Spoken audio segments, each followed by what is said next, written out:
और रूसी धरती पर यूक्रेन का पलटवार, बेलगोरोद में यूक्रेनी फोर्स का हमला। यूक्रेनी सेना ने 90 ड्रोन फायर किए।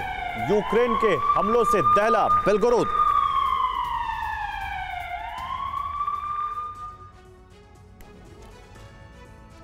रूस ने यूक्रेन पर जो प्रहार किए, उनकी शॉक वेव पूरे यूरोप सहित अमेरिका तक पहुंची है। सुबह 6:30 बजे जैसे ही रूस के हमले शुरू हुए, उसके 5-7 मिनट बाद ही पूर्वी यूरोप के कई देशों में रेड अलर्ट जारी हो गया। अर्ली वार्निंग सिस्टम ने बड़े हमले के संकेत देने शुरू कर दिए। Poland, Hungary, Romania, Latvia, Lithuania और एस्टोनिया में आपातकाल लागू कर दिया गया। इसकी सबसे बड़ी वजह थी रूस के स्वॉर्म मिसाइल अटैक। इन देशों में डर फैल गया कि पुतिन ने यूरोप पर हमला शुरू कर दिया है। आखिर क्यों इन देशों में आपातकाल लगाया गया? क्यों वॉशिंगटन और ब्रसेल्स में आपात बैठक बुलानी पड़ी? इस रिपोर्ट में देखिए। जैसे ही रूसी मिसाइलें यूक्रेन की वायु सीमा में पहुंची, वैसे ही पूरे यूरोप में पुतिन के आक्रमण का डर फैल गया।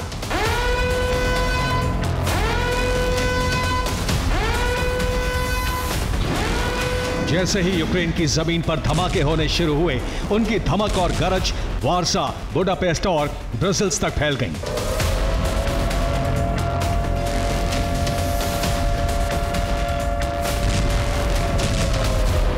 यूक्रेन की जमीन पर रूसी बारूद से लपटों के गुबार नजर आने लगे और इनकी आंच वॉशिंगटन तक पहुंचने लगी।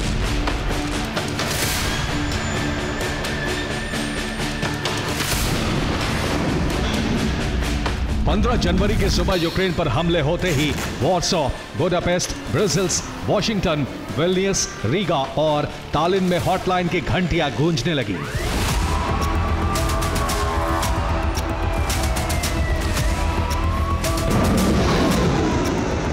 वजह थी रूस के स्वॉर्म मिसाइल हमले, क्योंकि ट्रंप की सत्ता वापसी के 4 दिन बाकी हैं और ट्रंप की वापसी को यूरोप के लिए सबसे बड़ा खतरा माना जा रहा है।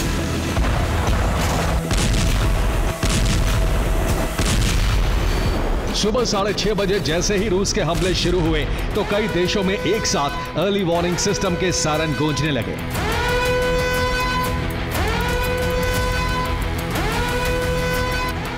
रूसी मिसाइलें जैसे ही कीव और लवीव के एयर स्पेस में पहुंची, पोलैंड के anti missile early warning system ने अलर्ट जारी कर दिया। इसके साथ ही लिथुआनिया के एंटी मिसाइल सिस्टम अलर्ट हो गए। लिथुआनिया के साथ लातविया और एस्टोनिया में भी अलर्ट सायरन बजा दिए गए। हंगरी ने भी अपने रडार एक्टिवेट कर दिए।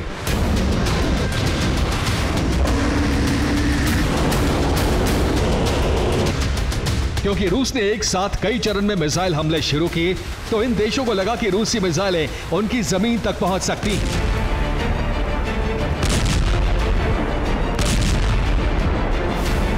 खमेलनित्स्की, लवीव जैसे पोलैंड की सीमा से सटे शहरों में धमाके होने के बाद पोलैंड को अपने फाइटर जेट उड़ाने पड़े।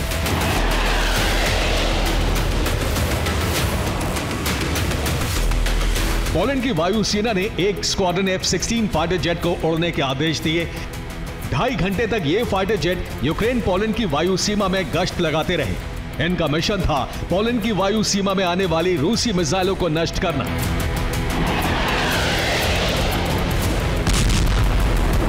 सुबह करीब 6:58 पर पोलैंड सहित बाल्टिक देशों ने नेटो मुख्यालय को अलर्ट कर दिया। पोलैंड से हालात का अपडेट ब्रसेल्स के नेटो मुख्यालय को दिया गया। इसके साथ ही नेटो मुख्यालय से तीनों बाल्टिक देशों में संपर्क साधकर मामले का अपडेट दिया। नेटो की आपात बैठक में सेनाओं को हर स्थिति से निपटने के लिए स्पेशल अलर्ट जारी कर दिया गया।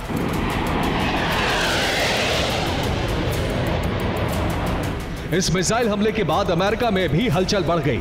व्हाइट हाउस और पेंटागन में फोन बजने लगे। दरअसल पोलैंड, लिथुआनिया, लातविया, एस्टोनिया और हंगरी के अर्ली वार्निंग सिस्टम ने बड़े मिसाइल हमले का अलर्ट जारी कर दिया था। इन देशों की चिंता थी कि रूसी मिसाइलों को रोकना बहुत मुश्किल होगा, क्योंकि रूस ने अपने अजेय हथियारों से हमले किए थे।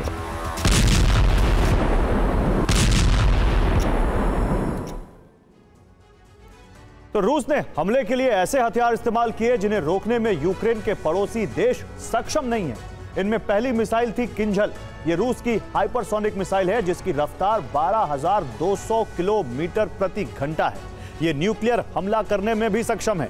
विशेषता यह है कि इसका नेटो का कोई भी एयर डिफेंस सिस्टम सटीक वार करने से इसको नहीं रोक सकता है। दूसरी मिसाइल थी P-800 ऑनिक्स। यह रूसी नेवी की क्रूज मिसाइल है। इसकी रफ्तार 3180 किलोमीटर प्रति घंटा है।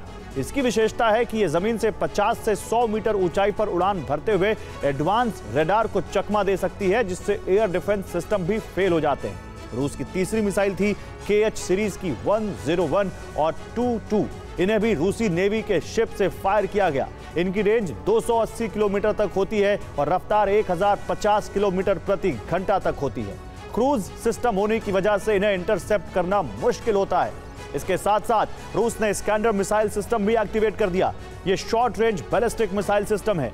इसकी विशेषता है कि मिसाइलें स्टेल्थ तकनीक से लैस होती हैं। इनकी रेंज 500 किलोमीटर तक होती है और रफ्तार है 7400 किलोमीटर प्रति घंटा। इन्हें भी डिफेंस सिस्टम से गिराना मुश्किल होता है।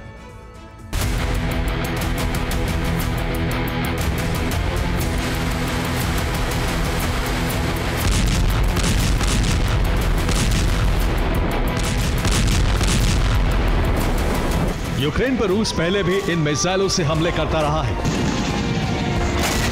लेकिन डर फैलने की वजह है कि एक साथ 5-6 चरणों में हमले किए गए।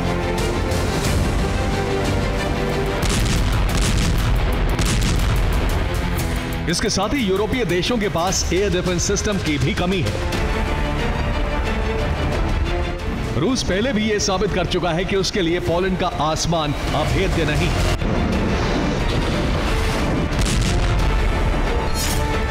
सत्रह नवंबर 2022 को रूस की एक मिसाइल पोलैंड के सीमाई गांव में गिरी। इस मिसाइल को रोकने में पोलैंड के डिफेंस सिस्टम नाकाम रहे।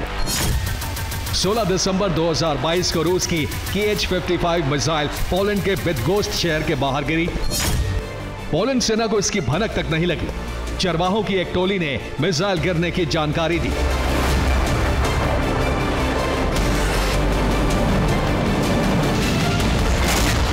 इन दो घटनाक्रमों के बाद पोलैंड की पूरी सरकार हिल गई और कहा जाने लगा कि पोलैंड उतना सुरक्षित नहीं है जितना सरकार दावा करती है।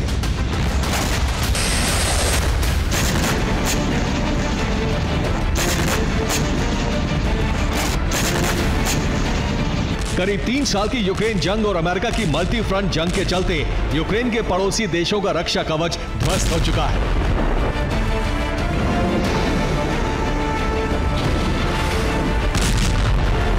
इसकी वजह है यूक्रेन को लगातार डिफेंस सिस्टम मिसाइलों की सप्लाई और इन देशों के एयर डिफेंस सिस्टम और मिसाइलों को रीलोकेट किया जाना।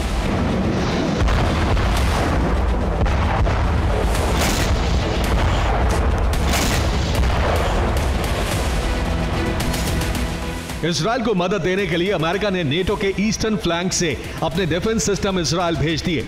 इसके साथ ही ईस्टर्न फ्लैंक के लिथुआनिया, लातविया, एस्टोनिया और पोलैंड के डिफेंस सिस्टम की मिसाइलें यूक्रेन को दी जाती रही।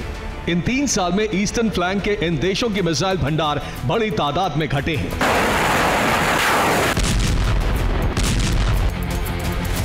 यही वजह है कि पुतिन के मिसाइल हमले होते ही पूर्वी यूरोप के इन देशों में हमले का डर फैल गया और वॉशिंगटन तक हड़कंप मच गया।